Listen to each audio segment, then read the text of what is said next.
You last week you talked about how you felt like you were still in a good spot.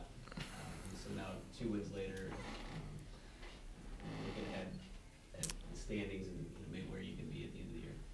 You know, we're trying to just take it one game at a time, as cliche as that is. But we've had some good runs this year. We've had some runs where we didn't play so well. I thought that we played really hard at Detroit.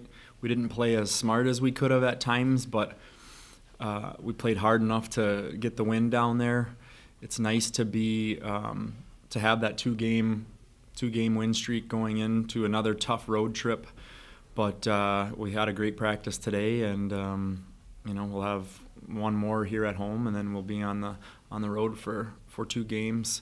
And it's just it's exciting to be where we are, because we can, you know, we can finish anywhere from, you know, as high as second, and you know, if you don't play well and kind of tank, you can finish toward the bottom. So we control our own destiny, which is nice. Talk a little bit about getting to, for lack of a better term, payback wins.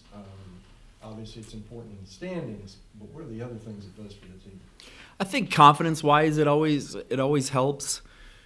We run a little bit of a downtick with losing some close games, maybe games that we thought we could have or should have won. So to be able to, we played very well at home against Milwaukee and got a big win, and then to be able to win on the road at any time, especially with a young team, is a confidence booster. So that's what we're going to take out of those 2 games. John, is this just a tough trip? Not your opponents, just you got a Thursday night game and then you got to go to Valparaiso?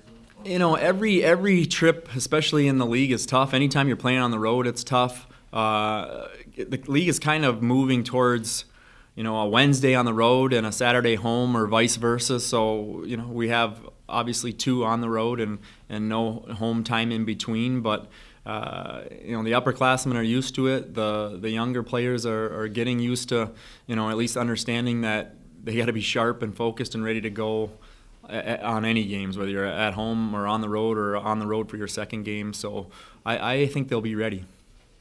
Heidi gets Conference Player of the Week again. Can you talk about what she's meant your first 2 years here, and how much she's helped having someone like that? I actually didn't know that, so congratulations to her. And it's just amazing. I'll still watch film of our games and just be kind of amazed about how hard she works and how hard she goes after the rebounds, and you know, just her all-around game of just how hard she plays. I don't necessarily think she's the most talented player in the league, but she is, you know, is the hardest worker, at least, you know, anyone that I've dealt with. She really works hard, and it's paying off for her.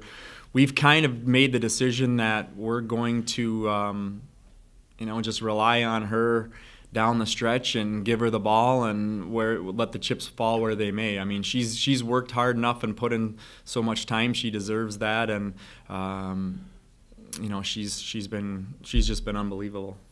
I was going to say, on some teams that could backfire because you've got a player who, well, I'm getting the ball, I'm going to do something with it. She's not that kind of a player. There are other players that are going to get opportunities because of her. Right? Yep, she's very unselfish. Most teams are now double teaming us in the post, if not triple teaming us. Whether it's Tish or Heidi, they're coming, and they've done a great job of getting the ball out of there to our open shooters, and it creates great opportunities for us offensively because they've been so effective in the post. And to piggyback off of that, when Heidi and Tish are playing that well down low and the doubles and triple teams come, how much easier does it make it for your guards and your younger players to have those open looks that are created by those double and triple teams? It makes it easier at times and more stressful at times, because they know they're going to be open and they have time to think about it. But India, you know, we went in on the whole week telling her, you're not, you know, they're not going to guard you. You know, we're going to be able to throw it inside, and they're not going to guard you. They're just going to leave you. And she responded great. I think she had 18 on Saturday. You know, and that's what the other players have to have, that mindset too. Be ready to shoot, want the shot, be aggressive. It also opens up driving lanes, because normally you throw it out and then opposing players making a hard closeout so you can rip through and get to the basket. So it creates a lot of opportunities all the way around. John, because these two teams are below you in the standings, you've beaten them. Is it tough? And maybe you can't answer it now, but the focus, because you beat them pretty soundly, to get your team focused. You know what? Well, we haven't played Valpo yet. Or, I'm sorry. Yeah, but Milwaukee, I don't think so. They really play well at home. Our team understands that it doesn't matter who we're playing and where they're finished in the league, especially in our league. Anybody can beat anybody. I mean, Valpo beat Milwaukee pretty handily the other night at home. And then Milwaukee beat Oakland at home pretty handily, and Oakland had beaten Green Bay the game before. So it really doesn't matter. Every team, if you're not ready to play, can beat anybody else. So we just keep pounding that in, and hopefully it sets in and they realize that and come ready to play both games. And a follow-up to that, you're done with Oakland, Detroit. You haven't played Valparaiso yet. Is that kind of weird? It's definitely strange. I don't understand it. I know that with an odd number of teams, it makes it very difficult to schedule. But you got to play them both, sooner or later. So we're playing, obviously Milwaukee and Valpo, and then we're at home against Green Bay for the second time. It will be extremely tough. So we're really just trying to focus on Milwaukee right now. Ashley Green is one of the best scorers in the league. She plays extremely well. Steph Kostowitz, who didn't play the first time against us, I don't know if she was injured or what the situation is, but she's back playing, so that gives them more depth and some more scoring punch. And on their floor, they're always tough. One more question. I know it's men's and women's, but Coach Slocum narrowing in on 700 wins. Can you imagine 700 wins as a coach? You know what? He's done a great job for a long period of time.